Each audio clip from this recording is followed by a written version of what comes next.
Welcome back to Orange Hat Reviews, everyone. Hope you're all having a wonderful day. So, um, episode 43. I've been doing this for a while. Uh, mystery reviews. Yeah, I'm sorry. I'm a little dazed right now because I just had coffee. I kind of got up a few hours ago. Still not fully awake, but you know what? I'm still going to do it. So, yes, episode 43 of Mystery Reviews. The hints that I gave were Michelle and Robert Rodriguez. Now, that leaves a lot of movies to guess, but then I gave the hint URM or ERM. Now, a lot of people picked up on that right away, and they're like, okay, now we know. And other people, how you doing, Amelia and Vanja? Good to see you. I see both of you in the chat. And URM stands for United Republics of Mars. So that tells you that this movie is Alita Battle Angel. Now, I do have my talking points because I do want to actually cover a lot of what I went through. So in 2017, I was incarcerated. Yeah, it's not Desperado. No, it's Alita. But yes, in 2017, I was in jail when the first trailer for Alita Battle Angel came out. And that's when I saw it, was while I was incarcerated. And I'm like, definitely checking out this movie when I get out. Because at that time, yes, I was still sure that I'd be out of jail because I knew I was innocent. So, yeah, I saw it. And looks like I'm having internet issues again. If I'm coming through clearly, please let me know. That way I know that I'm not having any audio problems.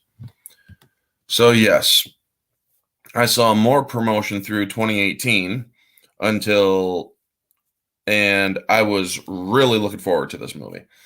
February 14th, 2019, when Alita Battle Angel was released, it was starring Rosa Salazar, Christopher Waltz, Jennifer Connelly, Mahershala Ali, Ed Skrein, Jackie Earle Haley, Keanu Johnson, Isaac Gonzalez, Derek Mears, Casper Van Dien, Jai Courtney, and Edward Norton. All of them appear throughout the movie. Now, I do remember back in 2019, the dying 20th Century Fox, they had such a hard time a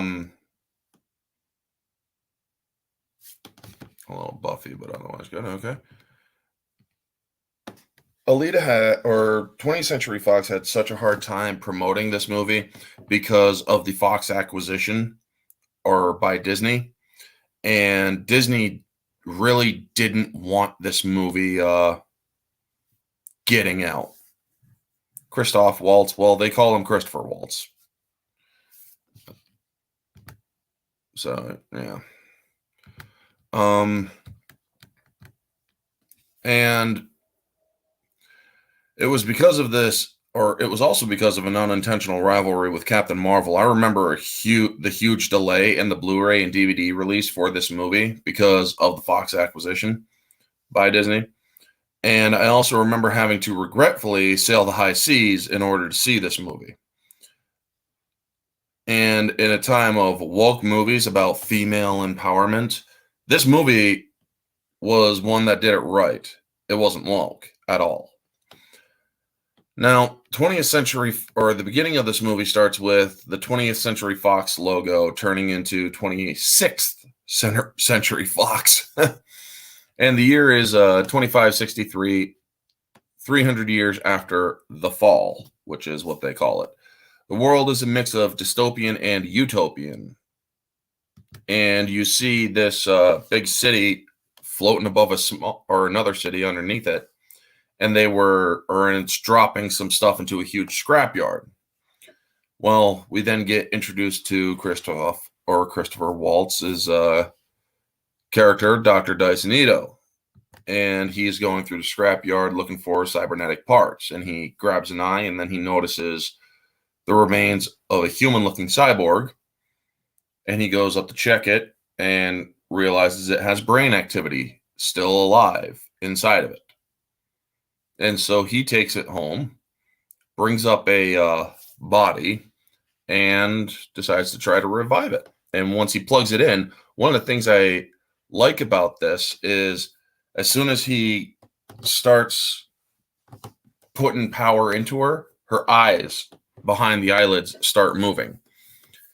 And it does, or it's a really good way to see that this person, whoever she may be, is alive and she's dreaming. She's not awake. Now, the cinematography of when he picks her up in the grave or in the scrapyard where it pulls back from the side shot is really well done. That is one thing that this movie does well is cinematography in certain scenes. Where it casts Doc and Alita's remains in silhouette. So this movie does a good job with cinematography. I also like the synthetic blue blood for cyborgs and the red blood to cycle it out. It's a nice way to distinguish who's cyborg, who's not, besides the obvious clues that a person's a cyborg, because his nurse is also cybernetic. She has an arm that can do or that's basically a multi-tool and then reconforms to a hand and whatnot. And good morning, Jacob. Good to see you. Also, folks, remember to share the stream out and share it on social media. Let people know, because I'm shadow banned on Twitter. Nobody is seeing any of my freaking tweets until hours later. So yeah. What's in the box, man? What's in the box? No, it's not that one. How you doing, geek? Good to see you. It's Alita, Battle Angel. So yes. The waking up an indeterminate amount of time later, where after because she's bald and part of her skin is missing on the side of her head. So Alita, when she wakes up and she has a full head of hair, you don't know how long it's been. It's like, how long has it been? They don't really go over that. That's one of the small gripes that I have. And it's like, I wish they would have just explained how long it has been. But I do love when she opens her eyes, because her eyes are bigger than normal human eyes. They're about, just a small or a tad bit smaller than these lenses on my glasses. Now, when she opens her eyes, you can actually see her irises and her lenses in such great detail, and her pupils dilate to adjust to the light, but they also kind of shrink a little, grow a little, shrink a little, grow a little, it's adjusting to the light, which is actually very cool to see. And she then tries going back to sleep after she uses her hand to stifle a yawn. And then she realizes, oh crap, I'm awake. What the hell? I have arms. I have what? It is such a great way that Rosa Salazar played this, because if you just wake up after or with no memory of who you are and whatnot, you're gonna check everything, man. How she does her finger dexterity, how she looks underneath her sheets, she sees that she's in a full body cyborg. And I like the design of this body, not because of the female shape and all, but it's actually the intricate designs, how it's it's almost like a Victorian kind of artwork, and it looks very nice how it's all throughout the body. And you also see, or it also kind of almost feels like porcelain is how I would, or wiggle your big toe, yeah, right? And how she basically is looking at her body, she checks and whatnot, and then she gets up. And the wonderful thing is, she gets up, she's not automatically able to walk. She stumbles, and so she has to get back up and walk slowly and evenly toward the mirrors until she understands it.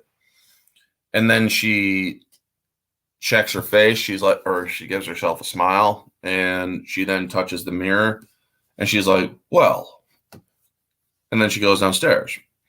All this acting really is well done because it actually convinces the audience members that this person, whoever she may be at the time, because they don't know her as Alita unless you've seen the trailers and such, but this being has woken up. She doesn't know who she is. She doesn't know where she is. She doesn't know how she's alive. She doesn't even know her own name. So when she is expressing all this stuff for the first time, the way that she did it, Rosa Salazar did it, was very well done. And the way that, or also the realism of how real this character looks, because she is a CG creation, goes to show you that Robert Rodriguez, the director, James Cameron, the producer, and the production team put a lot of their budget into the digital effects of this movie. A lot of the digital effects are very well done. There are a few digital effects that are not well done in this movie. When I say few, I mean a very few little bit of digital effects that are not done well. I mean, yes, you could tell which is blue screen, green screen, and whatnot, and you could tell what's obviously fake, but when it comes to Alita herself, you actually think that that is a real person. The way that they did such intricate detail on her skin and everything shows that this is a truly great CGI work. I haven't seen CGI that good since Shin Godzilla from Toho. When you see Godzilla marching on Tokyo in his final form, everybody's like, oh, that's just a guy in a mat or in a suit. No, that's a CGI creation. That's actually a CGI creation. Some of the stuff they used was puppetry. Some of it was stop motion and whatnot. But for the most part, that Godzilla was digital, and I could have sworn it was real. But yeah, then we get her downstairs, and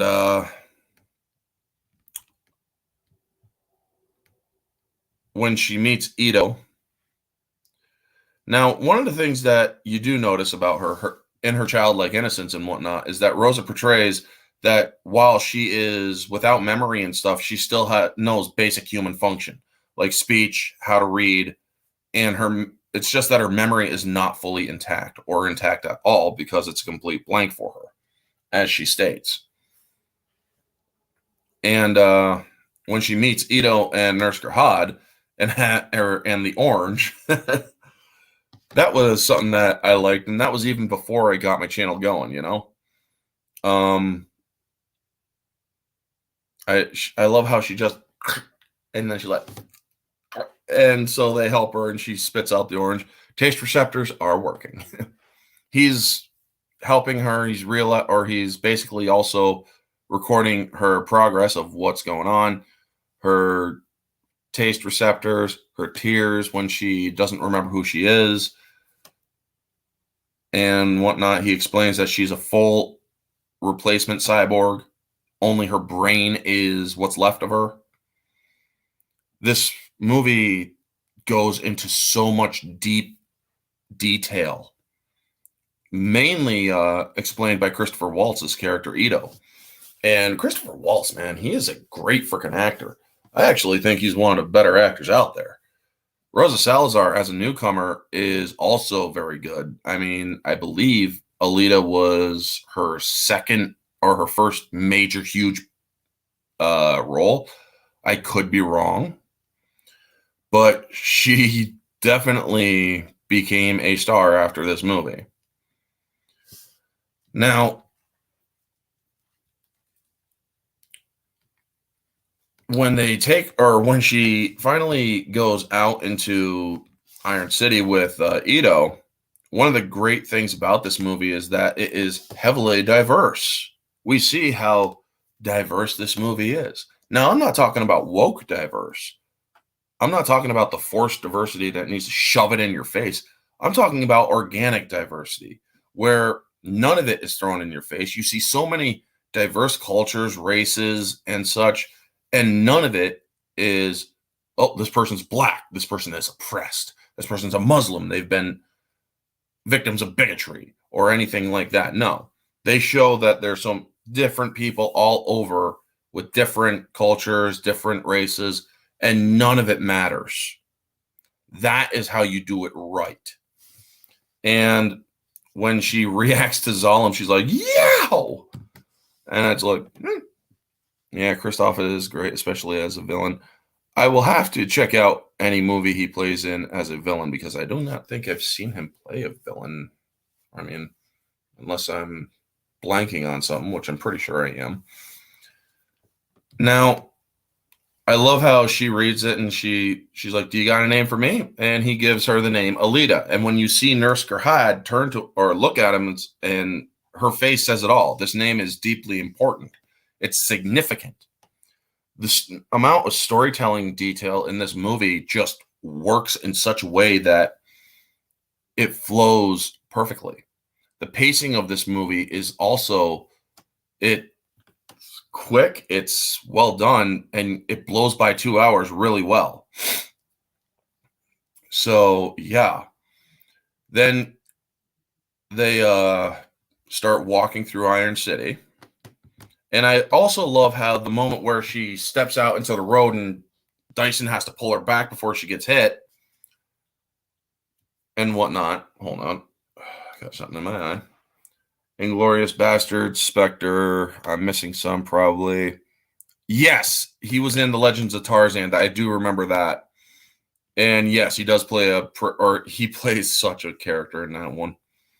This movie is the best adaptation from an anime out there, in my opinion. Yeah, actually, this is an example of an anime done right. Hold on one second.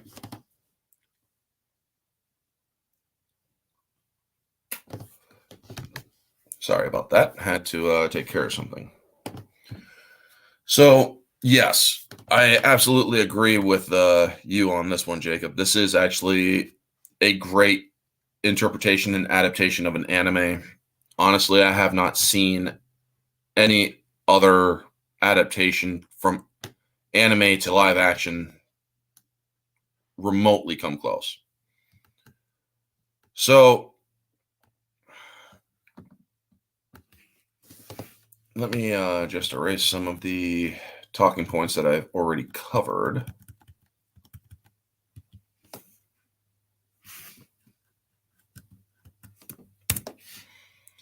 Ito giving her the name of the Liga or Alita. All right, no, I already did that.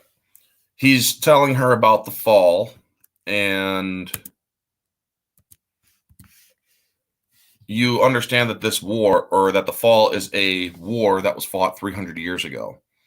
Now, obviously, you want to know more about that as well, and you actually do get tastes of it or of the fall in this movie. This movie was not meant to be a one-off. Unfortunately, it has been because Disney really discarded it and unfairly discarded it too, if you ask me. This movie made its budget back in DVD and Blu-ray sales and online purchase. This movie has the full or has made its budget back. Unfortunately, it did flop while in theaters because it fell short of its earnings, but this movie did and still does deserve a sequel. I just hope that it is not butchered by identity politics in its sequel, because Robert Rodriguez said, "I want to get an Alita sequel done, but right now I got to kiss Disney's ass in order to do it." So yeah.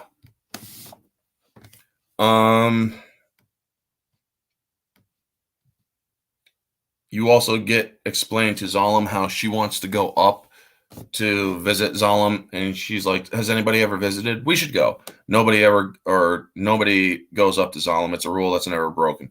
And then you see the motor ball, or how she catches sight of motor ball, and how she absolutely loves it. She's like, "That is so cool." Now, there is a dialogue sequence in this part here where she's like, "That is so cool." And then he's like, "This is nothing that you need to concern yourself with watching."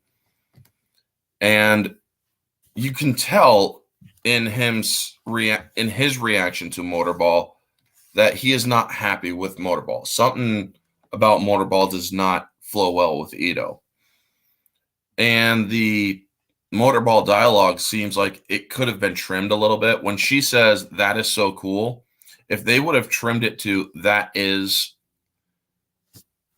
or even "that is so," and he interrupts saying, "Nothing you need to be wasting your time watching," it would have been slightly better for him to interrupt her at the word "is" or "so."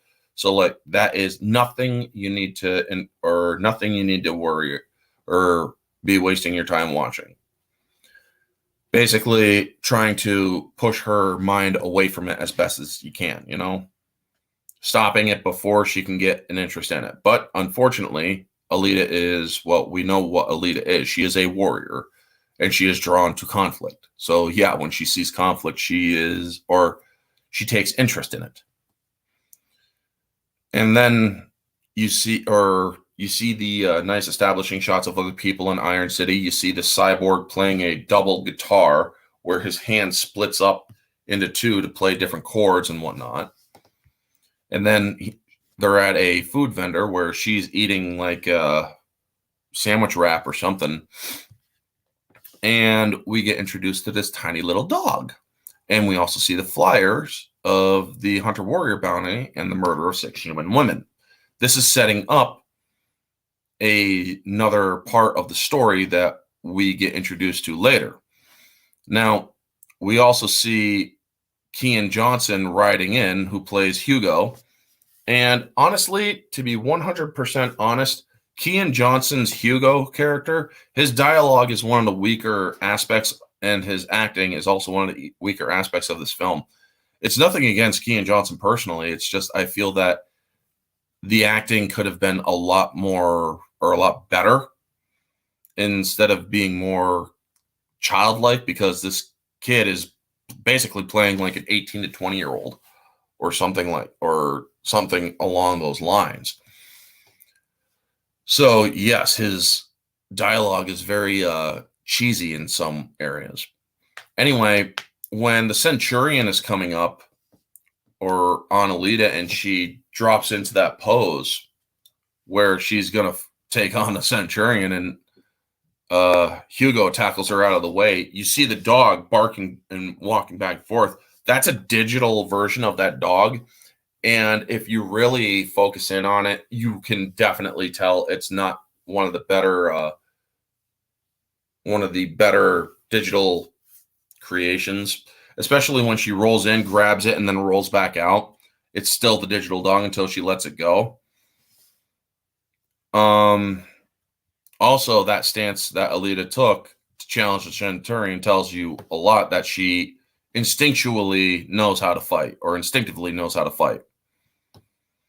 Now, Hugo and her being drawn to Hugo is well done in a way too.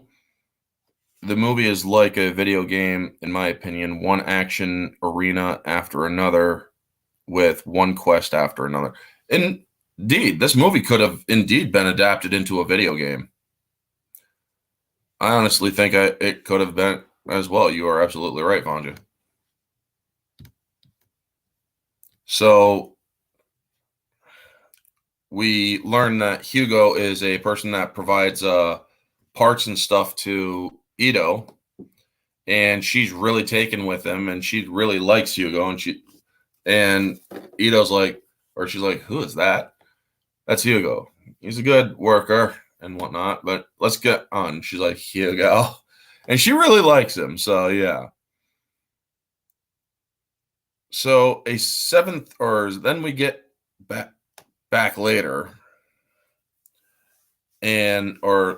next scene in the film, you see a woman walking around and she's murdered. So that's a 7th woman that is murdered. And when Alita hears Dice and Ito coming back in, she witnesses him coming in and he has blood running down his hand. And the next day, you see Ito repairing a patient who got jacked by jackers.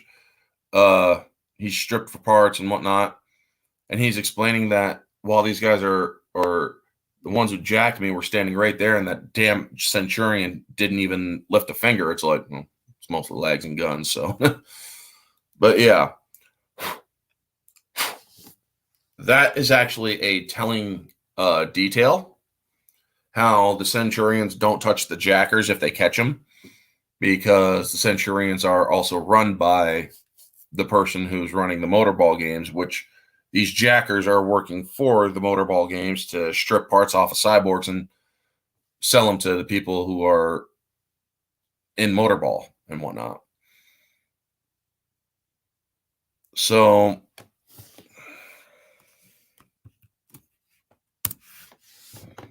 he then talks about, or Gerhard brings up the woman that got killed, and he's like, I heard they ripped her open, and freaking Ito's like, shh. And then then the guy notices Alita kind of looking like, Movies like a video game, in my opinion, one after an. Oh yeah, I already said or saw that. And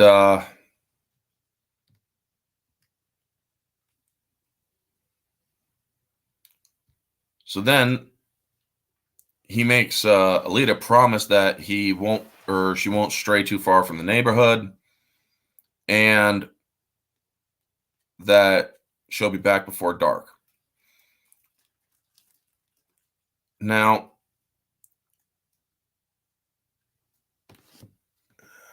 I like how the dialogue in much of this movie lends to the lore and is easy to accept. It basically tells you, or is very, it explains it very well. It basically tells you throughout the movie what goes on in the world and what is not, or what is basically the norm and whatnot. And then we get Alita walking out and about, and I like how she stops to let a rider pass, showing she's learned from her earlier mistake where she went straight into the road, And then as she's walking, Shirin, who is played by Jennifer Connelly, stops her, and her reaction to seeing Alita, Shirin, is the ex-wife Vito, and she's looking at the body that was once for her daughter. So, but Alita doesn't know this, so she's like, "Hey, what's your problem?" And so then she walks away, giving a last look at Shirin, and then Shirin looks at Ito, and they start talking about their daughter's body.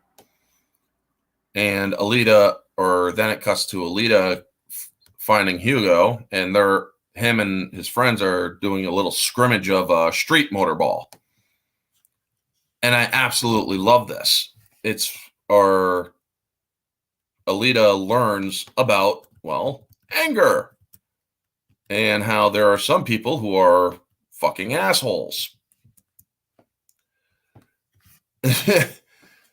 So she starts playing motorball. She gets the ball, and then Tanji, one of Hugo's friends, just comes up, boom, right in the face, hitting her square in the face with his elbow, and then takes the ball.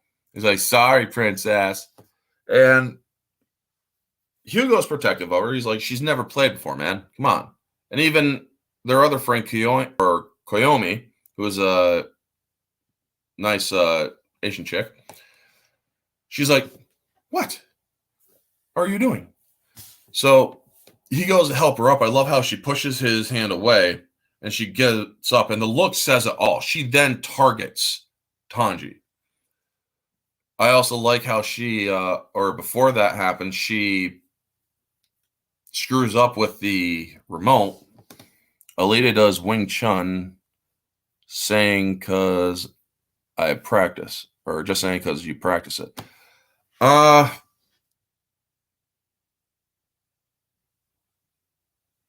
don't know Wing Chun as much. I have seen it practiced. The art that they say that she practices is Panzerkunst. I know that's a fake art, but yeah. Now, when she's learning all this and she's like, or she sees Tanji, she immediately goes after him. And because she knows that if she does, Tanji's immediately going to try pulling something else, and which he does with his elbow. And she just sweeps under his elbow and then flips him out, stealing the ball. And she ends up scoring herself. Well, now Tanji's pissed off. He's like, hey, your little hard body's got some issues. Or your little girlfriend's got some issues and whatnot. He's like, oh, maybe so, but she humiliated you so severely. Oh, also, she's not my girlfriend. Yeah, whatever. So, we then hear the small or dialogue of, are we meeting up later tonight? Yeah.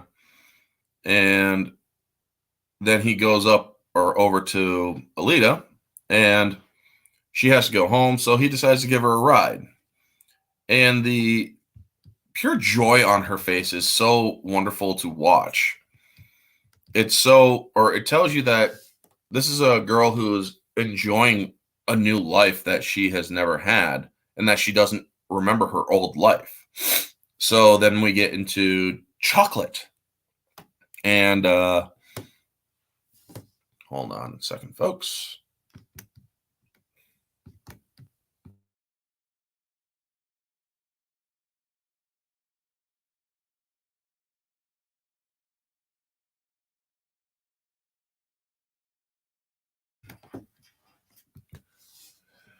Sorry about that. Yes, Jace, good to see you. And her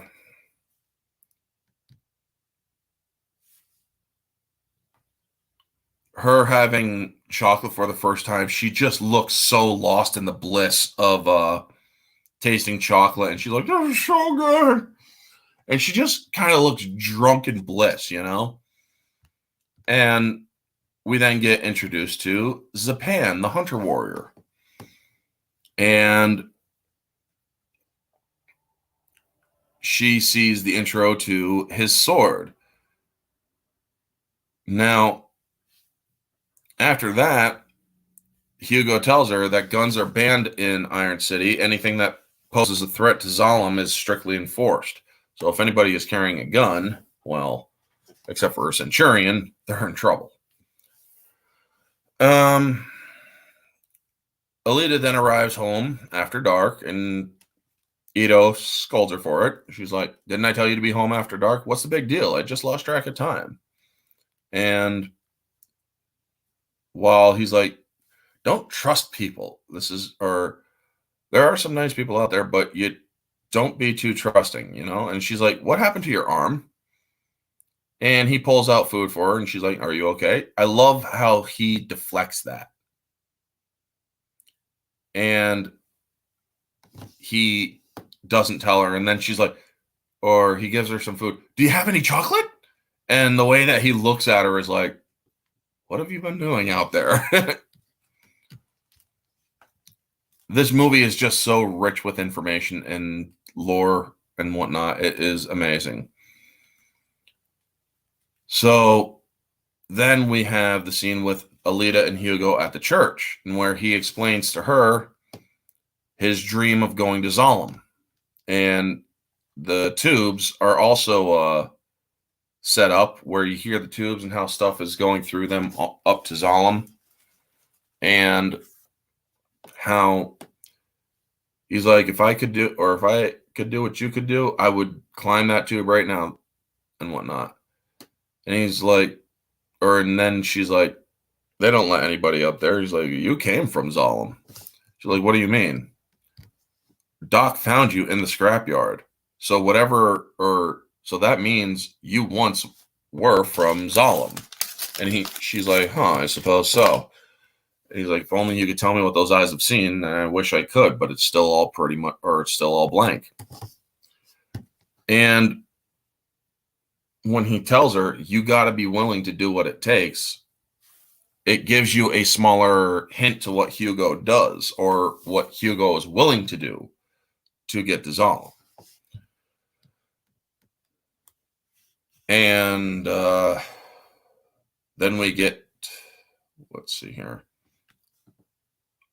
Oh, before we do get to that, I also like how Alita thinks that she must not have been too important, just an insignificant girl thrown out with the rest of the garbage.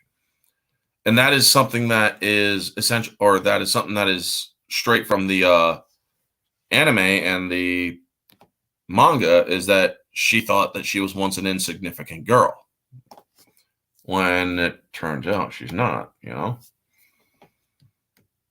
So then we get to her that following night. She decides to follow Ito because she hasn't learned why Ito has gotten hurt. He keeps on coming home late at night. He doesn't know, or she knows that women are getting murdered. So she decides to follow him.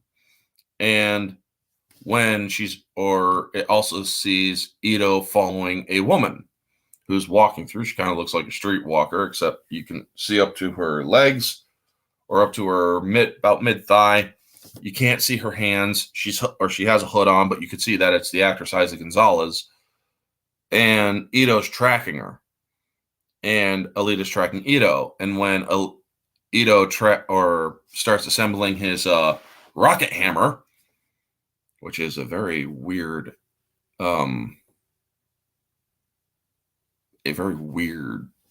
if you ask me. Shadiversity, Shad Brooks actually did a very good analysis on that weapon. You basically have to be incredibly strong enough to handle that thing, plus strong enough to hold on to it once you engage the rocket propulsion for swinging that Betty, you know? So it's an interesting theory of a weapon. It's just very impractical. But it's out of the comics, so yeah. And she tries to stop Ito from killing this woman because she thinks that he's going to kill her. And she's gone. Well, now they know it's a trap. And then you see this big hulk of a guy come up, looking for me, doctor, or should I say, hunter warrior. So now you realize that Ito's a hunter warrior, like Zapan. And you also see Derek Mears, who looks nothing like Derek Mears, but he comes down. He's one of the cyborgs that's been killing women. And he's like, thanks for bringing a girl. That might save us some time. And so then he gets into a fight with Ito, and Ito swings his damn hammer, taking off the dude's arm. He's like, nice shot for a meat boy. So there I was playing poker last night. Somehow I woke this morning with my head on backwards. Is breakfast wine a thing? Hello, Mr. CCDV. Hi. And take it easy, Vanja. Hair of a dog, if you must. Okay.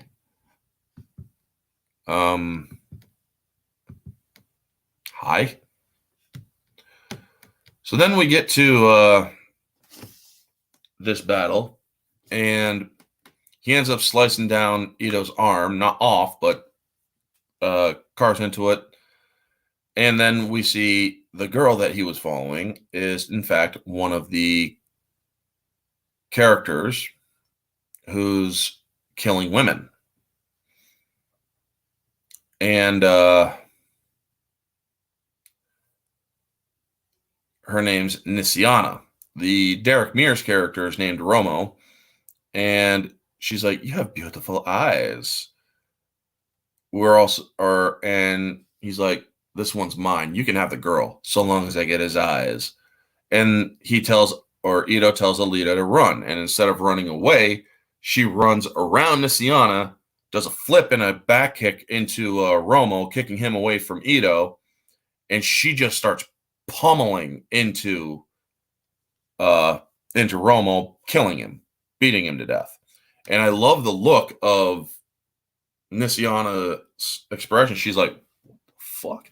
And then she looks back to the big guy who's known to be Gruishka, and he's like, rip that flea. So she slices out of her garment, and she's like, "You're so beautiful. I want to rip you open and see if you're ugly on the inside, just like all the others," telling you that she gets off on killing women.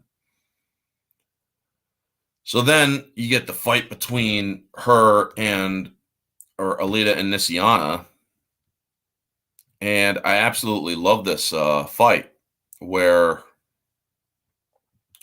Nissiana gets her ass or gets beaten back, and you see I've only seen Alita the movie. Sorry, I can't talk about the anime. It's all right, man. The anime or the movie is what I'm reviewing. I'm not doing comparisons to the anime or the manga for that matter.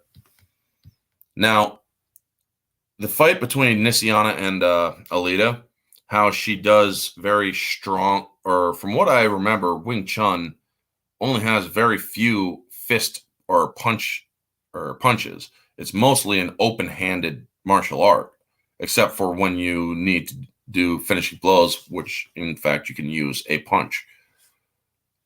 I could be wrong though, because I haven't studied Wing Chun, but Wing Chun was mentioned by Vanja that is what Alita uses. Now, hey everybody, good morning. Good morning to you, Keely Chow. Good to see you. I'm reviewing Alita for this mystery review. Now, she ends up killing Nissiana by doing another super high-flying kick that takes off or that smashes her head into the metal, and then you just see her headless body tumble down. I'm like, oh shit. So then Guruishka, who was holding Ito and forcing him to look at the fight, thinking that Alita's not going to win, he's like, watch her die. Well, turns out that didn't work out too well, and Guruishka, who is this big hulking dude, is played by Jackie Earle Haley, who is anything but a big hulking dude. Jackie Earle Haley is the short, thin guy. So you do not recognize that is Jackie Earle Haley unless you got a diamond eye. And you then see how she fights him. She's smaller, so she's quicker, and she can actually get a few licks in. And then and Johnny Ohm, good to see you. And then she has a memory trigger as she's about to lay a move on Gruishka, where she's on the moon, and you hear somebody call her 99, and you also see Michelle Rodriguez, which was one of the hints to this mystery review. Now, you also see her doing more anti-grav moves, and that's what Panzerkunst is. It's more of an anti-grav martial art or low gravity martial art, which allows her to put a lot more force behind her moves in low gravity or zero gravity. And that is why, even in such a body, and Captain Fellow Nerd, good to see you. How you doing? Captain Trek. And then Alita drop kicks Gruishka's arm, taking it completely off. And when she starts grabs Doc Ito's rocket hammer, starts smacking it back a little bit, he's like, you're going to pay for this little flea. Gruishka does not forget. And then he jumps into a pit that leads down to the sewer area. And when she is watching him, you see the look on her face, how it's a mix between anger and confusion and all of that, but it really is an expression that tells you this is a woman who is in between rage and confusion. And she sells that expression really well. I cannot stress how well the digital effects for Alita are. Everybody, or you can honestly almost believe that this is a woman who exists in real life. That is how well the CGI for Alita is. And after she beat Romo, when she comes up, she's looking like at them like, did I just do this? Or okay, I'll fight you. But she then realizes in the midst of battle that she can fight very well. Now, another thing I did want to cover before I go any further than this is one of the, or Shirin, when she was talking with Ito earlier in the film while during the whole motorball scrimmage, I forgot to cover this, is that Shirin is trying to make an offer to Ito to try to build motorball so that they could both get up to Zalem again. And she tells him, or it could be my ticket home. How many times do I have to tell you that there is no going back? That's just not how it works. And so she's like, Vector can make it happen. I can't believe you trust Vector. So then she sees a beetle or cockroach, and she crushes it with her glove. She just immediately just swings and kills it. And then she realizes she got her hand dirty. So she takes off the glove. This is the kind of person that Shirin is, because her character's coming up again. And she's so focused on wanting to go back to Zalem. She used to be from Zalem because she has the mark of Zalem right here on her head. And wound care later. Well, I hope you're not doing too, or I hope you heal up fast, Captain. So, yeah, Shirin is like, gotta get back somehow. I'll crawl there with my bare hands if I have to. And she leaves that glove behind and keeps the other one. And then she gets into the truck with Vector, or that car with Vector, and Vector's looking over at Ito, you know? Now, following Ito, or following the battle, Alita then walks with Ito, and she learns about the origin of her name, and also that she is 300 years old and that her heart could power Iron City for years because it's made from an antimatter or miniaturized antimatter reactor, which is extremely powerful. And that this is lost technology that has not been seen since before the fall. And so she's like, yeah, right. So I'm 300 years old. And she also learns about the origin of her name, Alita, which was Ito's daughter's name, who was paralyzed. The body that Alita has was made for his daughter, but his daughter died. She never got to use the body because he used to be a tuner for the motorball games. And the cyborg that comes in looking for drugs in the memory that he has is played by Casper Van Dien, who you barely recognize. I haven't seen Casper Van Dien since earlier movies that were on Sci-Fi Channel, you know, like Dracula 3000 and shit.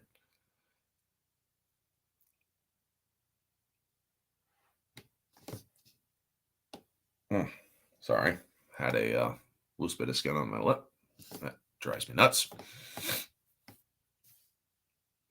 But yes, Casper Van Dien's character kills his daughter Alita as he's getting out of the hospital because she couldn't get out of the way quick enough. And after his daughter died, his wife Shirin left him because she couldn't deal with the pain. And so you understand that Ito went looking for revenge. He had to kill her, or he had to kill the man that killed his daughter. So yes, he killed him, and he felt no joy. He felt no peace. He felt nothing nothing that helped him. So then he registered as a hunter warrior, and he's like, I take the money, but only because the practice would have closed down years ago if I hadn't. I find no peace in what I do except for helping others. The hospital or the surgery area would have been closed, you know? Was Rico in Starship Troopers? Yes, he was. He was also in Starship Troopers as well. He's one, unfortunately, that his career did not take off into the big blockbuster movies. He unfortunately remained a B-list actor, which honestly I think is unfair because Casper Van Dien had a great talent for acting. It just didn't go any higher than B-list movies. So we now or we then learn that there's no peace and vengeance, and that Alita is over 300 years old. We also then get a cut over to Vector and Shirin. Shirin's just laying in a bed, black lingerie and all that stuff on, and Mahershala Ali, who plays Vector, is like, we need to control the odds and you promised me champions, and you promised me the best of everything. You don't have a winning attitude. Be ready, or just be ready for tomorrow's game. And as Shirin's getting up and putting on her robe, Gruishka comes in and sorry, hold on, folks. I have to take care of something really quick.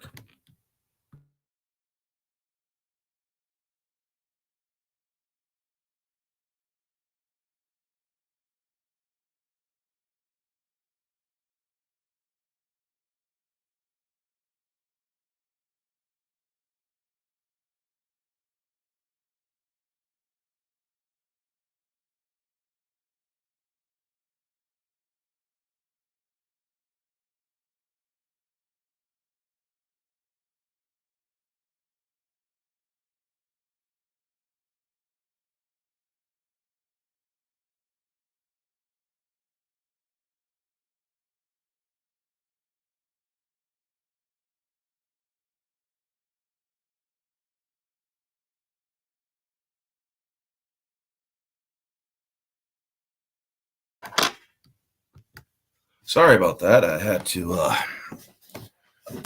have a call in nature. Let's just say that. Anyway, so we then get to them looking for, or Alita and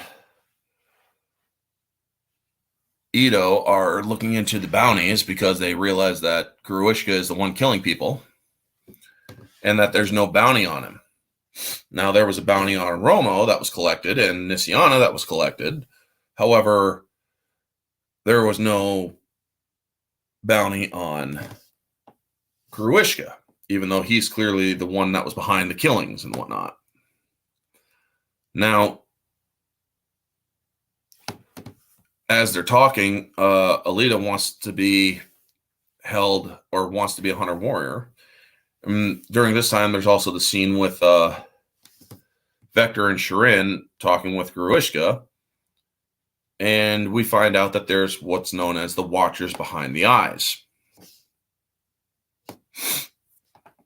And the Watchers behind the eyes are people that are up in Zalem that can see through the eyes of people down in Iron City, so that they know what's going on down in the city, that there's no uprisings and whatnot. And Gruishka has an interface that allows him to be ridden by one of these Watchers. And he starts talking to Vector, and Vector's like, why are we wasting time in this junkyard or piece of scrapyard junk? And so when Gruishka starts talking to him, you could tell that there's definitely a different cadence. His eyes are blue. And he's like, who did this to Gruishka? A little cyborg girl. Although the impact points suggest great power, I don't know how she could have done it with such a small body. And Nova, who is the person riding Gruishka, is like, it wasn't the body that did this, it was the mind. She knows the fighting style of Panzerkunst. Rebuild Gruishka and have her bring me, or have him bring her to me dead. And then he drops out of Gruishka's body, and then he repatches into Vector. And she's like, he's gone. Not gone. Repatched. And he makes the deal to have Shirin return to Zalem if he pleases her, or if he helps rebuild Gruishka and whatnot. So she's willing to do this, and now we have Alita wanting to be a hunter warrior, and she's like, how is that your choice to make? I don't want blood on these hands too. And she pulls her hand away. It's like, I need to have life and death situations. They triggered a memory, even if it's only for a second. So after she has her disagreement with Ito, she runs off, and there's the motorball.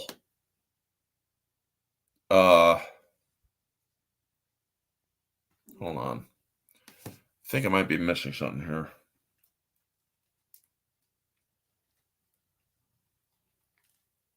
Yes, there was the kata that she does. That night afterward, she does a kata in her room where she is starting to remember things, where it's like, that woman in my memory called me 99, and she's looking straight at a full moon, and it's like, so she's able to remember a little bit of the fighting style that she knew. And I love her precision in this movie, where she goes and literally puts her fist up to the mirror without hitting the mirror or cracking it. It's that precise. She was like a millimeter from the she was like a millimeter from the damn mirror where she stopped. So she obviously knows how to fight and whatnot. So then we get to Motorball, and with Hugo and Alita, and we get introduced to different champions like Joshigan, who is played by Jai Courtney, who is actually not credited in the movie, although we clearly see that is indeed Jai Courtney. And while they're in the back area looking at the different teams, but Hugo and Alita notice that there's Sharon and Vector. And well, now Vector knows that Alita's there. And so he turns around, he has his glasses on, so you can't see that he's looking directly at her. So then, back during the motorball game, we see a character, Kanuba, who has grind cutters where his fingers can splay out like chainsaw chains and just slice people up. And he then won the game when he wasn't supposed to. So, yeah. This pisses off Vector, and he's like, that new weapon is too strong, it's screwing up the odds. And Sharon says, I can really use those grind cutters for our other project. So we then get a cut out to Alita enjoying the games, and Tanji and his friends come up to Hugo. It's like, hey, Hugo, we got to go. And he's like, okay, well, he then leaves Alita there. Or can I talk, or can we go out tomorrow? There's something I want to show you in the Badlands. Yeah, sure. And so she thanks him, and they run off. And then at the end of back in Iron City, outside of the arena, Kanuba gets jacked. The people who are the jackers go straight after Kanuba and end up putting him in the back of a truck, driving off, and cutting off his grind cutter arm. And then you see Vector pull up, and then you see the main jacker is Hugo. And it's like, oh shit, you know? So then Tanji's like, hey dude, where's my cut? When are you going to tell your girlfriend that you jack cyborgs? I'm not, and neither are you. So yeah, now you know that Hugo's not on the up and up. And Tanji's a little piece of shit. I really dislike Tanji's character in this, even though he does have a small little redemption at the end, or in the last moment of his life. So yeah, I also like how Mahershala Ali just plays a very evil dude. He's like, what you should have known, my friend, is that nobody is above the game.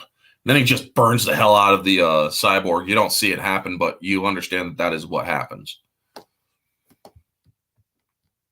And let's see here. The next day, we see Hugo, Kimoyo, and Tanji take Alita out to the Badlands, where they see an ERM ship in the or in a small little reservoir of water. And So she goes in. Now, the ship and the Berserker body, the underwater sequence and in the ship with Alita still looks less CGI and more real. It actually, or that just goes to show how the production took such great care with this movie. Alita then grabs, or the way that she reacts to the ship, how she sticks her hand up and how the ship reacts to her, she just instinctively knows what to do inside the ship. It's almost as if she is in a trance. And it really is well done. And then she comes out carrying the body that she just found. And we then get the where Ito is like, nope, I'm not going to do it. But you have to. This could help us fight Grushka and anybody else that tries to stop us. And she tells him, this body has the power that I need. I must be honest, I'd go for a cyborg or robot body. Yeah. And then he's like, what you were before, it doesn't reflect who you are now. And I love her outburst when she smacks the tray table and she bolts it in heavily. And in that half a second, you see that Alita is shocked at her outburst, but also still angry at Ito. And so she leans up. I'm a warrior, aren't I? And you've always known. Well, then Ito decides to drop the pretense. This is a berserker. And he explains what it does, how it is one of the most advanced weapons in the technarchy from before the fall. And he says, you're not just a warrior, Alita. You're an berserker, the most advanced weapon, or the most advanced weapon system that was ever created. And that is why I will never reunite you with this body. Because he fears of what she would become if she interfaces with it. And so she's like, that's fine. Fine. So she goes and registers as a hunter warrior. And I'm like, well, that's rebellious teenager for you in the 26th century. So after, she then goes to the bar where the hunter warriors are at, and you get reintroduced to a little dog that she saved earlier in the movie. Now, this whole fight or bar scene strongly reminds me of a previous movie from Robert Rodriguez. And it's like we stepped into frickin' From Dusk Till Dawn. Because the bar, if you take away all the futuristic aesthetic, looks exactly like the bar from Dusk Till Dawn. I mean, it's smaller in scale, yeah, because the bar in From Dusk Till Dawn was also a lot wider, spread out. But the main bar looks exactly like From Dusk Till Dawn. Plus, the small area leading up to the bar reminds me of From Dusk Till Dawn. And I'm like, was this done on purpose? Was it really done on purpose? Because I want to know. And I'm going to actually try tweeting out to Robert Rodriguez to actually ask him if it was indeed kind of influenced from that movie. Because if it was, hey, it worked. So we then are reintroduced to Zapan and how he introduces the other hunter warriors. And you get introduced to McTeague, the dog master, who has a bunch of cybernetic dogs, and the little Yipper dog goes up to him, and he likes the little dog. I mean, it's like, you got some spirit, man. You'd be a wonderful hellhound. But that's in a deleted scene, or a scene that didn't even make it to deleted scenes, I believe. And then Alita tries appealing to the hunter warriors. It's like, I want all of you to help me fight Gruishka, who is a real enemy who's been killing people, And as noble as her intentions are, everybody laughs at her. So Zapan's like, maybe I'll take you under my wing. And she's like, and what I learned from a pretty boy who spends all of his money on his face?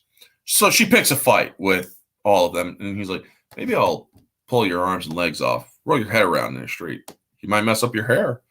And so Zapan reacts, tries to grab her by the throat, and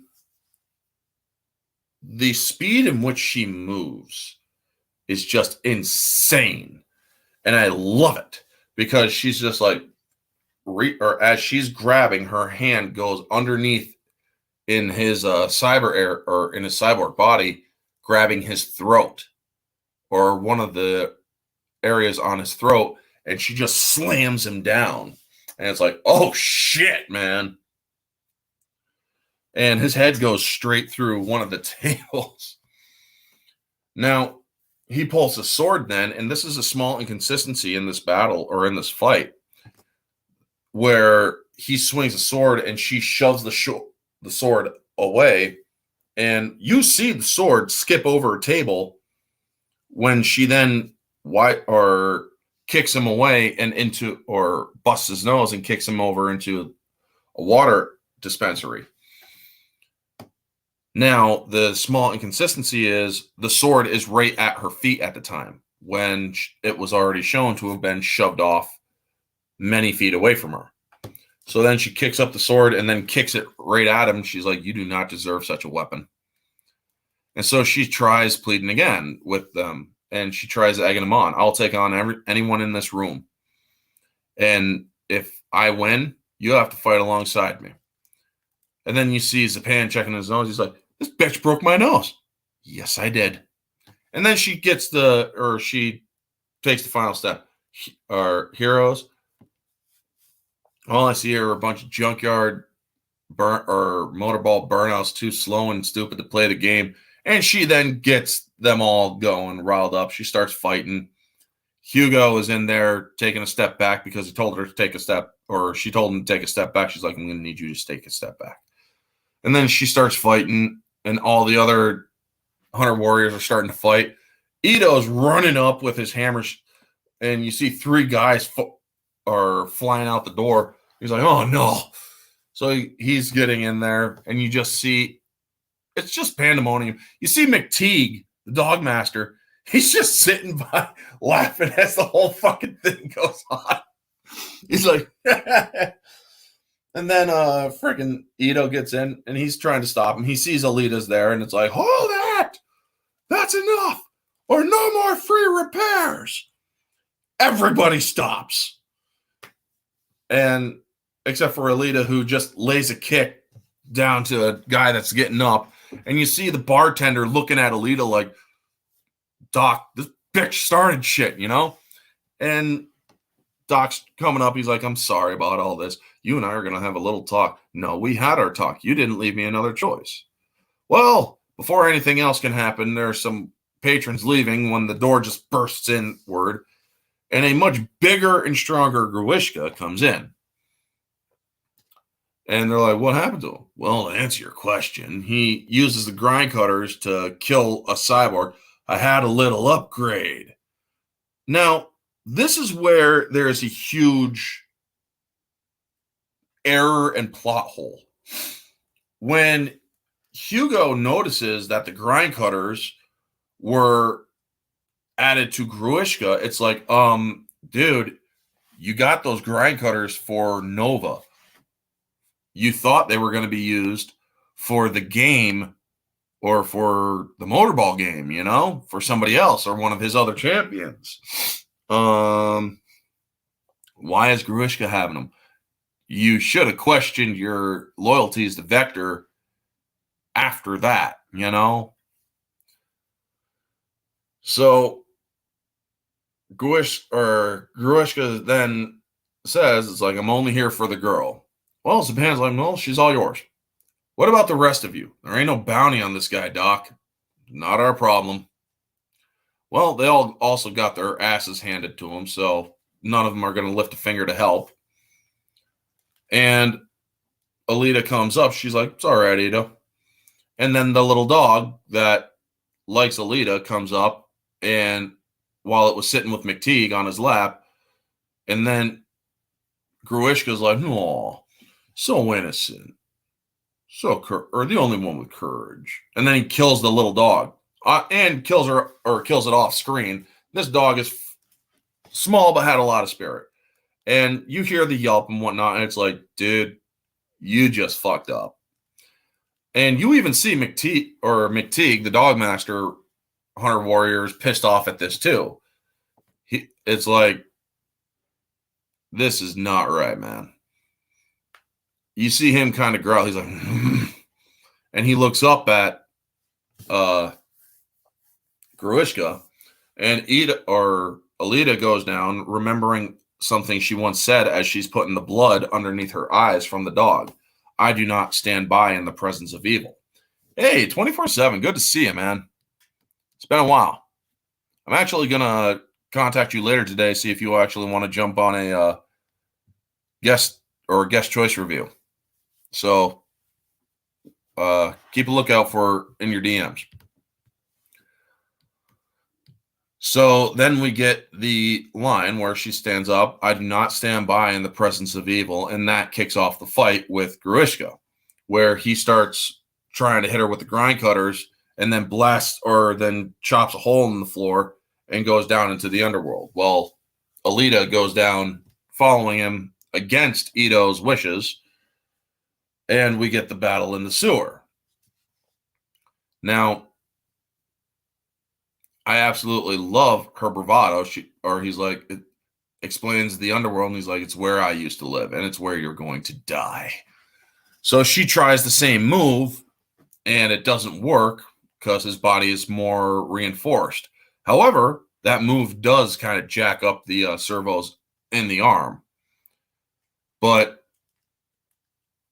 you also get to see just how athletic and how dexterous she is, how agile, that's the word I was looking for, she is. And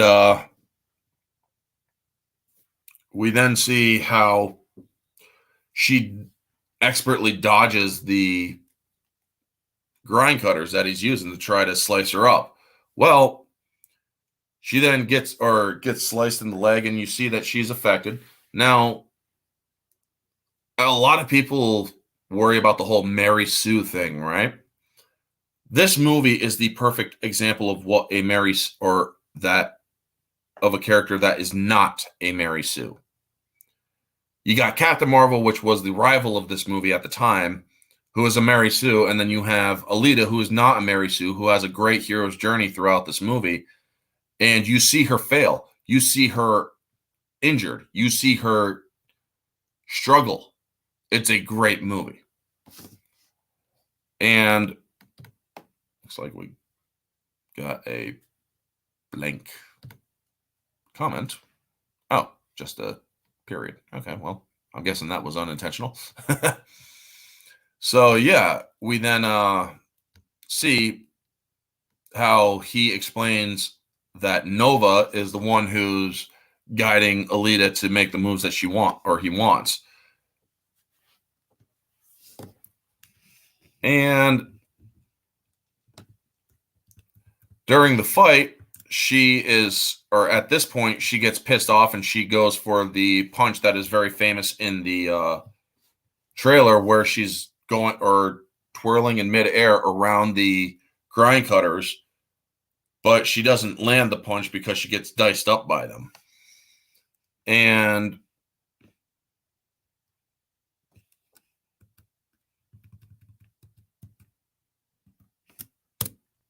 there we go. Now, one of the things I like is that even when she's diced up, she still looks, for the most part, very much real. And so she's trying to get away because she's missing one arm and she only has one full arm left. And it's just her torso and her head and her arm. And Gruishka decides to play with his food, picks her up. I'm going to use you as a living pendant. It's one of my favorite parts in the movie. The "fuck your mercy" line. And I can wake up each day. The second fight between Gruishka and Vanja. And then he's like pleading for mercy. And so she hits his arm and she catches herself on the ground, props herself up, and then pushes off the ground strong enough to put her arm about this far into Gruishka's head. Well, for her, she's a lot smaller than Gruishka. So it's like, and then she's like, fuck your mercy. Snaps her arm off. Yes, was testing phone. Okay, that's cool. And then he's in pain because he just got his freaking eye obliterated by her movement. Also, she has a secondary memory trigger just before she did this. And it's Michelle Rodriguez training her in an anti-grav room where she's like, know what is hidden. Always ask yourself, what are you not seeing? And then they show who Nova is, and it's like, this was 300 years ago. Well, obviously, Nova is most likely immortal if he's the enemy from back then who's also around now. So you also see that it is Ed Norton by the looks of him, because Ed Norton has a very distinct look. Oh, excuse me. And she's like, he is the dragon that must be slain. And then we get back to the fight, where she puts his arm, or her arm, through Gruishka's eye. Now, she's about to get crushed by Gruishka when Doc and Hugo come down. Doc comes down screaming no when she's about to get crushed, and he uses his rocket hammer to stop Gruishka from stepping down on her. And Hugo uses a freaking incendiary grenade, lighting him up. And then you see McTeague's hellhounds coming down, attacking Gruishka, and they manage to get Gruishka to take off.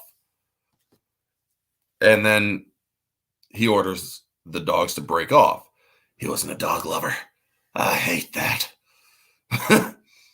So then Doc Ito's apologizing to Alita. He's like, I'm sorry. I'm so sorry. And he carries her out. And there's Sharon waiting for him. You think you can replace her so easily? Bring her back as many times as you like. She has such hatred for Ito because, well, Ito rejected her and her offer, as well as she's pissed off that he thinks that he's trying to replace his daughter.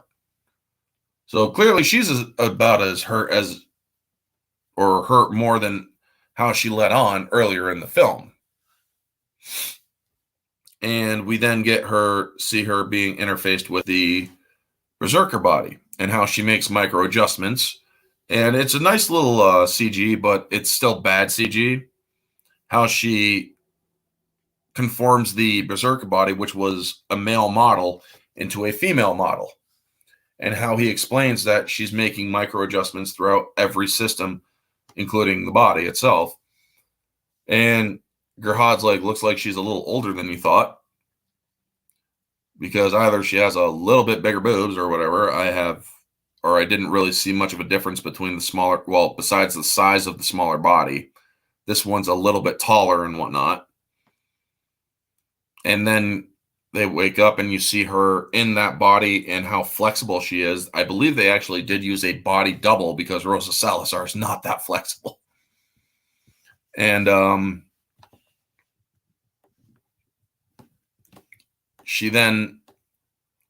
like how there's a very fatherly line in this scene where Ito sees her finger light up and he's like, it's some kind of weapon. I mean, didn't exactly come with or I don't know how you control it. You didn't exactly come with a manual, did you? Well, that's a very parental line, because it's like, babies don't come with operating manuals, you know? So it's a nice little parent or parental joke or dad joke or whatnot. So then he tells her, and it's like, now you know who you are, but that doesn't make you bad or good. That's dependent on the choices you make. And I really do like that line while she's laying with her, or with Ito, on his chest and whatnot, because she's very happy. She's elated that she's now in a body that she feels more fit in, or a greater fit to. So then she goes out, skipping along the rooftops, flipping around, and she meets back up with Hugo. And they end up taking a nice little walk where you then see Kimoyo and Tanji have a talk. She's like, why don't you like her? I just didn't get the whole hard body thing. Plus, she's Erm, which means she was probably the enemy at one point. Yeah, 300 years ago. Get over it. So then Hugo and Alita have a nice touching moment on a rooftop. And she asks him, does it bother you that I'm not completely human? And this is one of the most cheesiest lines in the whole movie. You are the most human person I have ever met. Okay. Yeah. Next scene, please. That is one of the cheesiest dialogues I've ever seen. I'm sorry, folks. It is.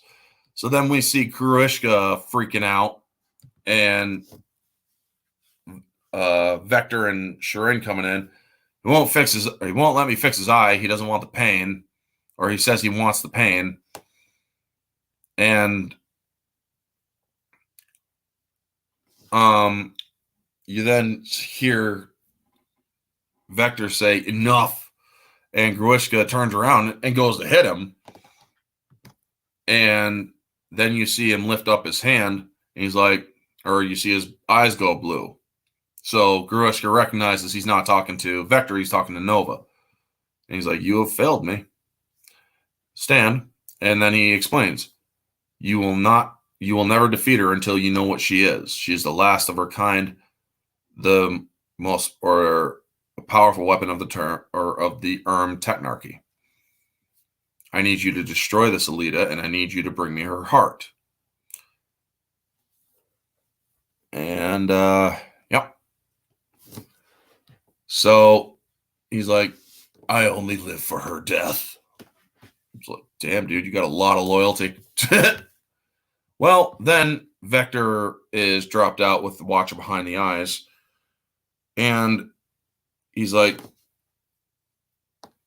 I hate it when he does that. This is not a man who tolerates failure. I'm not leaving my future up to a piece of iron. Well, what are you going to do?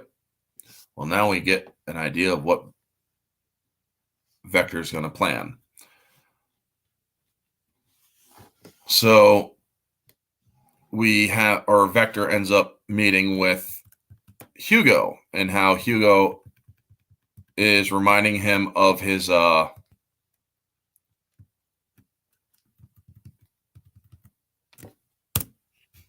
is reminding Vector that he will have a promise to be sent up to Zalem once he gets him his 1,000,000 credits. And he's like, so tell me about this girl of yours. Her name is Alita. Alita, is that her name? Well, then Alita goes to visit Hugo the next day. And do you have a photographic memory, or you watching the movie as we speak? I have a photographic memory when it comes to good movies. I can remember movies. I watched them the day previous to the stream, and I also write up talking points as well. But I can literally remember the scenes, scene for scene, when it comes to movies that I really like. I have a veritable library up here of movies that I can draw from. It's pretty much like an archive up here. So I do like how when she tells him she offers him his heart. This is the scene where she actually offers him his heart, or her heart. And she's like, we can get a cheap replacement. Don't do that. And he's like, what about, don't do things for people. No matter how good your intentions are, not everybody is always good. You know? And she tells him, it's all or nothing with me. And I also love her, or love how she says, I will do anything for you. Because she's seriously jonesing on she seriously has a major attraction to Hugo. She loves him. And when she puts her heart back in, zips up, that was pretty intense, huh? It's like, it's basically as close to sex as you're going to get in this movie, where she basically pulls out her heart and she offers to give it to him. That's like, ugh. Well, there shouldn't be sex in this movie because everybody's a fucking cyborg. Cyborg sex is just, I'm not into metal, you know? But anyway, so Hugo says, I was talking with Vector and he wants you to try out for the second league. And so he convinces her, only if you'll be my coach will I try out for motorball and whatnot to become final champion. Whoever becomes final champion gets sent up to Zalm. Yeah, I know, it is nasty. But you also see Zapan is watching Hugo and Alita, and one of his friends is like, are you going to kill her? No, much worse. So you can tell that Zapan hasn't gotten over getting his ass kicked in the bar. So then we get to the motorball scene where she's preparing for or getting armored up for motorball, and she asks Ito, can a human love a cyborg? Or can a cyborg love a human? Why? Does this cyborg, or is this cyborg in love with a human? And so he realizes, a cyborg can love a human, and a human can love a cyborg, but you have to focus on the game, Alita. And he puts her in the armor, and he's like, now remember, if you get damaged, I can't do it. I can't repair you because this is ERM technology. And she's like, yes, I know. Now get out of here because you're embarrassing me. So he's like, you go out there, you race, you win, you come back in here and whatnot. The whole protective daddy speech. So then she calls Hugo, who's riding around. He's like, I have to take care of something first. And he goes to confront Tanji, who's jacking another cyborg. And he tells him, Tanji, stop. Using my name? Crack. What's wrong with you, man? And so he wants out because he's sick and tired of doing it, or jacking cyborg. He's like, I don't want to do this anymore, man. It's a hard body, isn't it? Man, you're never around half the time. And he's like, and Tanji's just sick and tired of it, man. And they get into a fight, and then Zapan comes in. He's like, wow, very professional. Hugo, jacking cyborgs. Don't you think your girlfriend might take that a little personally? And he's like, or I bet she'll get all weepy and forgive you when I show her your head. There's no marker out on me. There will be. Murder pulls in a tight little bounty even for gutter trash like you. I haven't killed anyone. Well, Zapan then sees the cyborgs coming back too and slices his head off. You just did. It's a perfect setup. And so he attacks him. He's like, you think your girlfriend can pull one on me, huh? Or can punk me, huh? And then he puts his thumb through the soft meat right here in his arm. Now, if I've been injured on the arm, if you have any damage either under here, over here, or on here, guess what you're not going to be able to use with any real efficiency? Your entire arm. So it's like, yeah, that's not going to happen. So Tanji does a small redemption to try to stop Zapan from killing Hugo. And Zapan blocks it, kicks him against the wall, and then slices him in half. And it's like, oh, shit. Well, they couldn't really show the human innards, so they kind of really covered that quick or cut away from that quick. And Hugo takes a flash grenade and throws it at Zapan and starts running away. Well, during all this, you also have the scene with Alita getting set out to do the motorball game, but Vector is also going in to talk with the team that they're going to have race. There are a bunch of bounty markers and hunter warriors. It's like, this is not a game tonight. This is a hunt. I'm giving 500,000 to the one who kills the girl called Alita. And they all get into their cyborg bodies. They all come up to the line. You see Alita coming up to the line. Everybody's looking at her. And Ito puts it together. It's like, that's no factory team. What? Yeah, these two punks in the back, they got bounty markers on them, and the rest of them are hunter. Oh shit. So he calls her and he's like, you got to get out of there. It's a trap. What do you mean? They're going to kill you. Which ones? All of them. So immediately upon knowing this information, you see her get her serious look on her face, just like she had when she was about to go after Tanji during the scrimmage. How she now knows there's going to be conflict. Or she goes into her focus. And all of them, when she looks at them all, you see all of them ready to fucking they want to slaughter.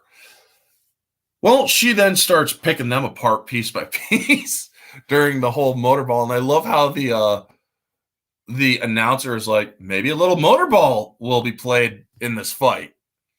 It's just like, oh my, at least that guy's willing to call it out, but he then continues just calling it out or just report or seeing everybody get picked apart. And then Hugo calls Alita and is just like, Hugo, this is not a good time right now. And he explains that he's being chased by Zapan. And so he's like, I'm going to head to the church, find me there. And she's like, where are you? Okay. And so she crashes out of the arena, and 3 of them are still chasing after her. One of the guys is a big blue dude with razor arms. Another one is using 2 knives, and the chick has 4 arms and is swinging a chain slicer. And when you see Hugo jumping down areas and climbing up areas to get away from Japan, it's like, you definitely didn't hurt your arm, man, because if you had hurt your arm, you would not be able to do any of that. You would be too injured to freaking do that. So, yeah. After she manages to evade and kill the ones that are chasing her, she gets to the church trying to stop Zapan from killing Hugo.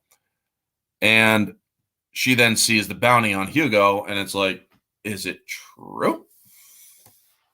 And he tries to explain where she then puts a fist into the ground, and she's pissed off, and he's like, Zapan tells her, get out of the way and let me do my job. And so she goes up to him, if you touch him again, I will kill you. And he warns her, interference between a licensed hunter warrior and his prey is a violation of factory code or factory law and the hunter's code. And so she's like, he's mine. Then make the kill. Well, she can't because she loves him, and so Zapan stabs her. Now, he has already explained, I never killed anyone, but in this world, once the bounty is set, you got to kill him. And it's like, okay. There's no trial. There used to be police. Ito explained it before the fall. There were police that handled all these matters. Now it's left up to the hunter warriors. So she drags him into the church, and he has his weepy-eyed confession of how he tore people apart, and now he's sorry about it and whatnot, and how he just wanted to get up to Zalem. And Shirin is there also, hiding, ready to kill Alita if need be. And Hugo then dies. So she's crying, and Shirin has her change of heart. She's like, when Alita says, I'd give him my life if I could. And she tells him, maybe you can. So there are Centurions out there with Zapan and his friends, and Alita comes out with the jacket, and Zapan says, you've violated Hunter Code and aided and abetted a wanted felon.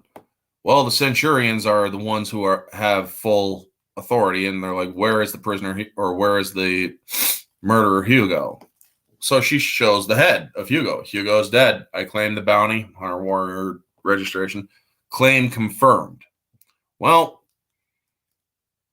Zapan's not having it. He pulls the thing head, and he sees the tubes under Hugo's severed head flowing into her chest, and then he notices Shirin. He's like, You think you could pull one, or you think you could pull a fast one, huh?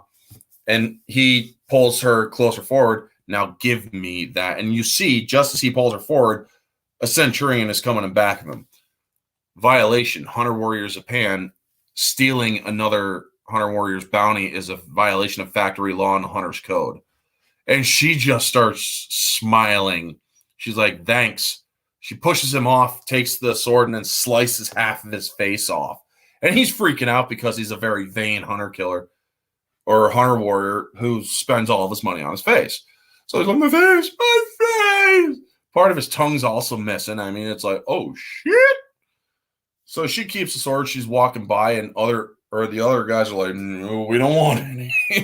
We don't want any. And we then get to the next scene where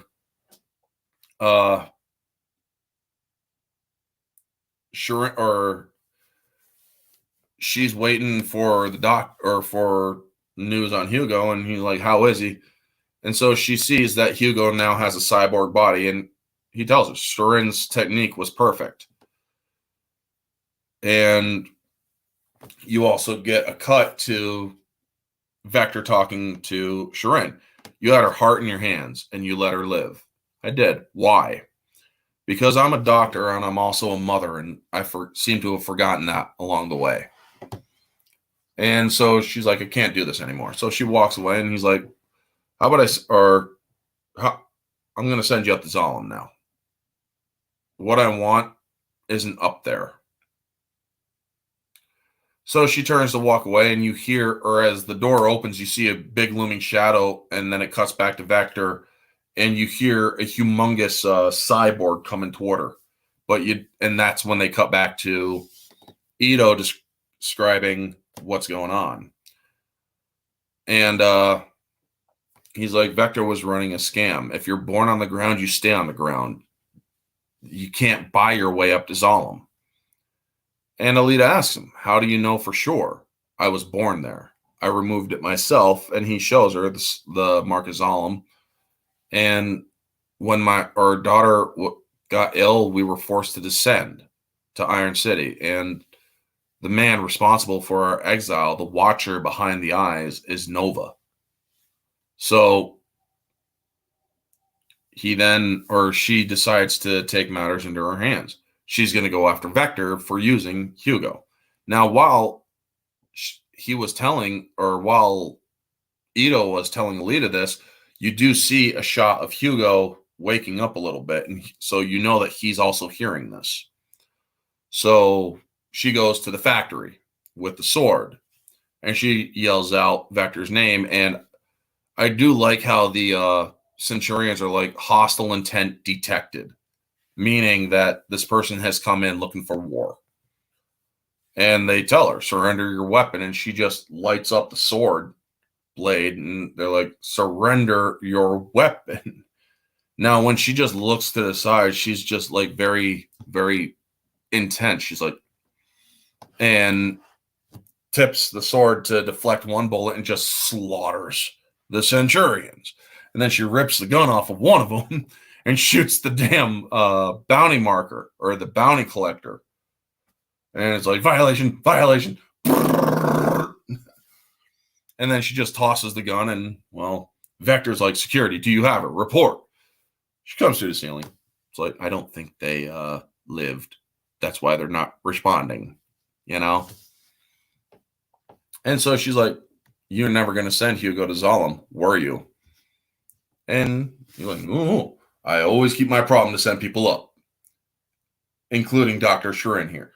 He pulls down the thing. You see Sharin's eyes looking around, her heart, her brain, and her hands.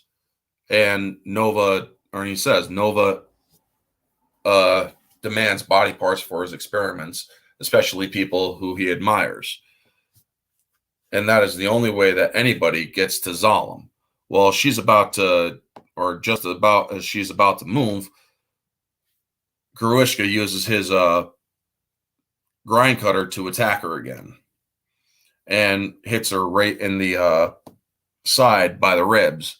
And she drops down, and he's like, I know you wouldn't wait for your fate to find you, little flea. And so she has the final memory of the attack on Zalem before the fall. So you see them on one of the tubes going up to the city, and a defense ring comes down. And you see that she shoots at the defense ring, her and Michelle Rodriguez's character, Gelda. And as the ring, or they destroy one ring and the other ring gets destroyed and slices the whole tube. So she grabs Alita, or Gelda grabs Alita, and she's like, remember the mission, destroy Zalem. So she remembers who she is now and what her mission originally was, to destroy Zalem. And she's like, I remember who I am now, and I know who my enemy is, and you're just his slave.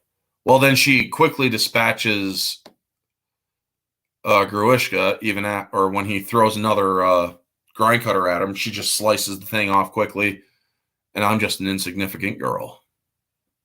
And she ends up taking care, or slicing Gruishka in half, and then she tells Vector to speak.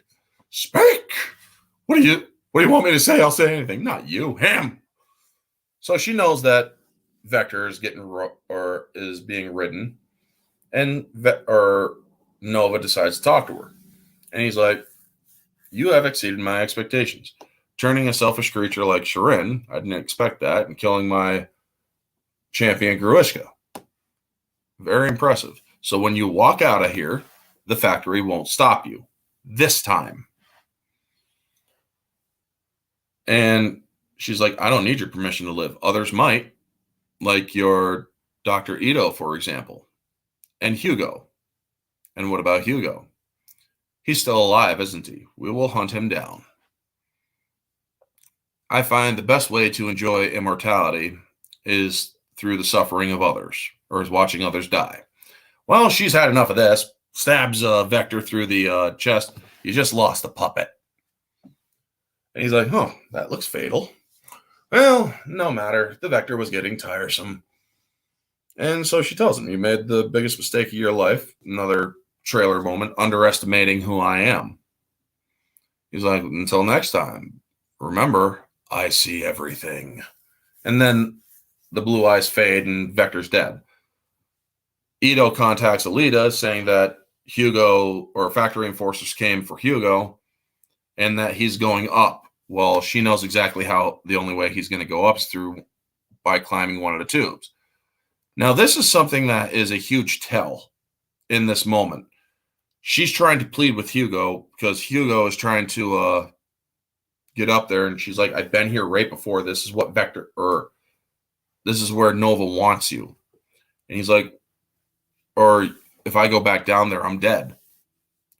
And she's like, the only place we belong to is together. And he's like, you'll always be running together. And you then see the cut of Nova, and you hear Alita say, we can be free.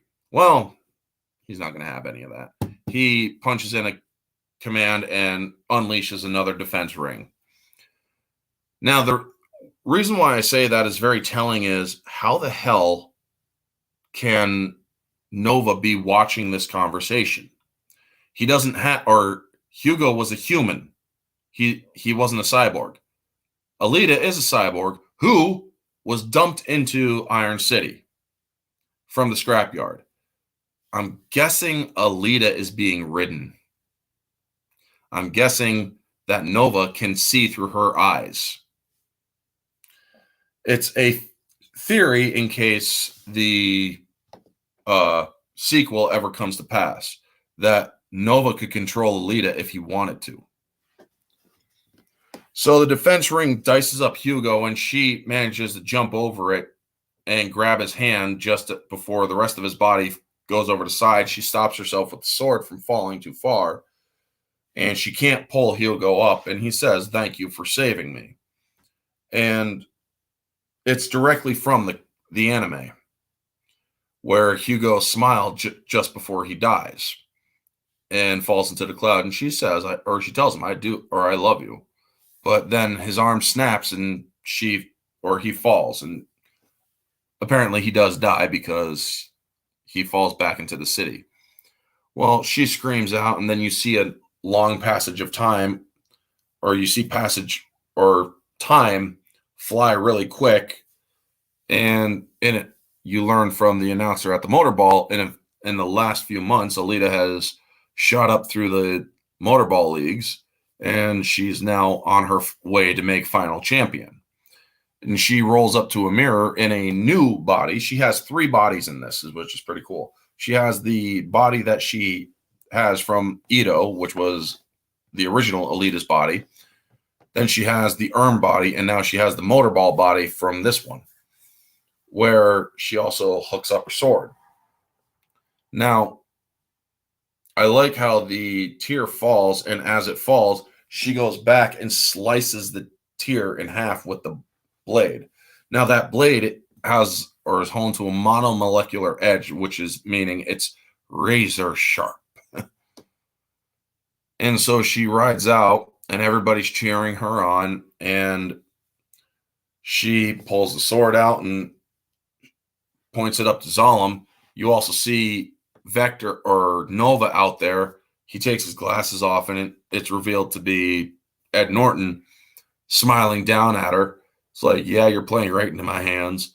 And so you then see her sword light up. Well, the question is, how does her sword light up if she's not in her Erm body? Because this is a different body, so it does kind of make you wonder. And then it does the zoom into her eye, and that's the end of the movie. Roll credits. Now, I enjoy this movie a lot. However, I am wise enough to look at this movie and know that there are problems to it. You have some of the bad CGI with the digital double for the dog. You have some of the other CGI that could be or that could have been tightened up. I mean, if they tightened up the CGI to such a perfect level for Alita, then why couldn't they fix other things like the dog, you know? There's dialogue problems that are just very much weak writing. Now, if they are part of the anime, okay, but that still doesn't discount that it is weak writing. So objectively, Alita falls in the 8.5 out of 10 range. There are some CGI problems. There are some dialogue problems. So yeah. And also Hugo not doing anything about the grind cutters after learning that he was used to get the grind cutters by Vector to try to kill Alita. It's like, don't you love Alita? You wouldn't have done anything, you know? Hey, right, Kitty, you're catching this just at the end. But yeah, I was reviewing Alita, Battle Angel. So yeah, there are problems with Alita Battle Angel. So objectively, it is at a 8.5 out of 10. It's a very good movie. Otherwise, oh, you're reviewing Alita? Yeah, yeah. There you go. It's very agreed. 8.5. Now, subjectively, I will say that it is more of a 9.5 out of 10. For me, it's very near perfect because, yes, there's some cheesy dialogue here and there with Hugo and whatnot. I hope there's a sequel. Fingers crossed. There's plans for one, yes.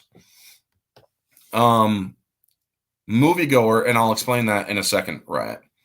Moviegoer, it's a 10 out of 10. I thoroughly enjoyed watching Alita, even with the cheesy dialogue. If you turn your brain off and you're just paying attention to the action and stuff and the story, it is very enjoyable to watch. And hey, Courtney, good to see you. Fellowship of Oddballs, wonderful to see you. You're also coming in at the end. I was just checking or reviewing Alita, but I will be giving hints to the next one, so stay in if you want. So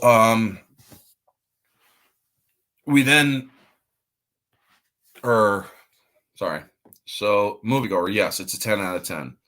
So to answer Riot Kitty about the sequel, Robert Rodriguez has said, I want to get the Alita movies made, but for now I have to kiss the ass of Disney in order to do it. I have to do some stuff with Star Wars and whatnot, build a trust, get a reputation in Disney so that I can do the Alita movies and get them made. Well, that's all well and good, but Robert, you're also pushing identity politics in your stuff. Now, you have also said that you approve of identity politics. So if you do, okay, that's your choice, but don't freaking make Alita woke.